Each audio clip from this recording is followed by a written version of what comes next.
Well, we need to move on and consider one other domain of function associated with the temporal lobe, and that would be language. Again, another fascinating topic. We could have a whole course just devoted to brain and language. Well, in fact, we do. We have courses here at Duke University on this very topic. So my aim with you, rather, is to simply give you some of the basics that you need to understand functional localization in the human brain. Well, humor me for a moment, will you? And let's test your facility for the recognition of words, at least in presentation in English language form. So let's read together the following text. According to research at Cambridge University, it doesn't matter in what order the letters in a word are. The only important thing is that the first and last letter be at the right place. The rest can be a total mess, and you can still read it without a problem. This is because the human mind does not read every letter by itself, but the word as a whole. Well, for those of you who may not be native English speakers, perhaps you struggled a little bit with this challenge, but you can create your own such text in your native language and demonstrate for yourself and your friends and your family really this amazing facility of the human brain to take these arbitrary visual symbols and interpret them with meaning and semantic content, and to run them through our language circuit in a way that allows us to produce the articulated vocal sounds that are associated with these relatively arbitrary visual symbols. Well, this is evidence of the amazing facility of the human brain for manipulating symbolic representation derived from sensory stimuli and using it to communicate complex ideas and complex thought in the form of speech. So how does this work in the brain? Well, there are regions of our associational cortex, primarily in the left hemisphere, that are responsible for such amazing linguistic feats. Two regions in particular we need to discuss for just a few moments. One we find associated with the lateral part of our temporal associational cortex, and this is named after a German physician, Karl Wernicke, and most of us in the West will pronounce that as Wernicke's area, and it is often found in the superior temporal gyrus, roughly the posterior 1/3 of the superior temporal gyrus. But I think the reality is that there's not a single module in this lateral temporal cortex that we can identify as Wernicke's area. Rather, I think we need to understand that there's probably a vast network of nodal points that are critical for the recognition of these sensory stimuli and their interpretation, their encoding in terms of semantic content. So the actual critical nodes in this network may be found in any one of a number of places. And indeed, for those of you that are bilingual or multilingual, you may have distinct nodal points that represent meaning in the language that is native to your personal life history. Some of you, I'm sure, can communicate using the symbols and gestures that we call American Sign Language. And for the representation of those sensory stimuli, there may be yet another set of key nodal points that establish an associational network here in this lateral temporal cortex. So in my view, and I think this is the view of the neurosurgeons that actually map out these regions in the human brain, there's unlikely to be a single region that is consistently localized in every human brain that we can label as Wernicke's area. Rather, at least the job of the neurosurgeon will be to figure out what are those key nodal points in the networks that represent the semantic knowledge that you operate with, that are essentially untouchable from a neurosurgical perspective. That is, the key nodes that the surgeon is trying to identify so that she or he can preserve those nodal points during the course of an operation.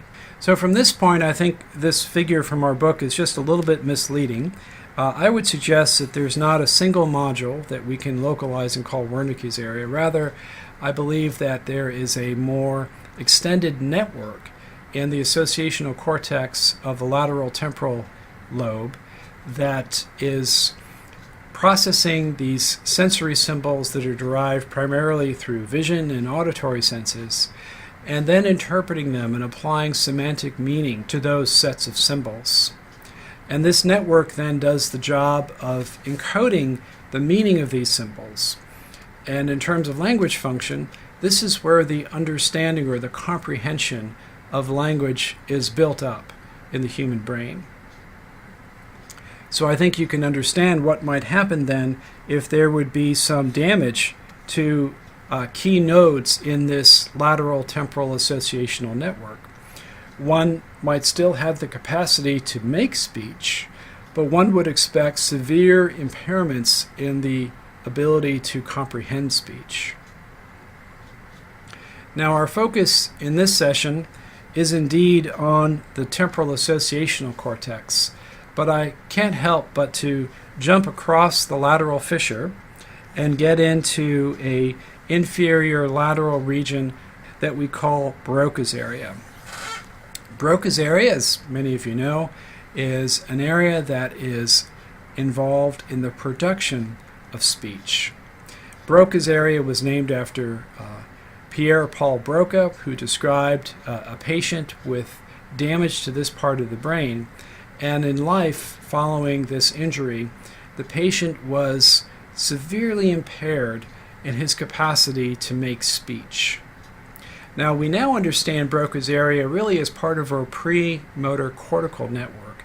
You'll recall we described a mosaic of frontal cortical areas that are associated with the planning of movement, especially movement that's directed away from personal space. So this aspect of planning for movement also applies to the governance of our vocal articulatory apparatus in our throat, our larynx, our pharynx, the coordination of our breathing muscles. So this is, in a sense, a premotor cortex that interacts closely with the nearby regions of the precentral gyrus that have upper motor neuronal control over our vocal motor apparatus. So from that standpoint, we can understand Broca's area as a premotor cortex for vocal articulation. But it's not just for vocal articulation. Broca's area also seems to be involved with the production of written language, which would have it affiliating with not just the lateral segment of the precentral gyrus, but also the middle segment of the precentral gyrus that governs the movements of the distal upper extremities, the part of our body that we use to write with. So damage to this part of the inferior frontal lobe, specifically what we're referring to is the posterior 1/3 of the inferior frontal gyrus.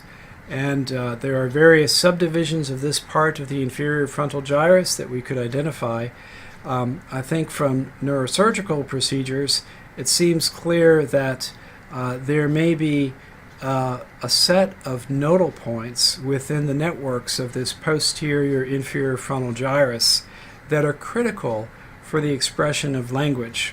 So again, like Wernicke's area is not a single module that we could point to and identify, I think the same is likely to be said of Broca's area, although the localization seems to be much more consistent from one person to the next in our brains than would be Wernicke's area in the lateral temporal cortex. So here's roughly the location of Broca's area in the human brain, and this is a region that, if damaged, can produce a severe impairment in the fluency of speech. with an understanding then that Broca's area can be conceived of as an essential premotor network for the production of speech, one can imagine that damage to Broca's area would lead to a severe inability to produce speech, not just speech in oral form, but also the written language will also be affected with damage to Broca's area.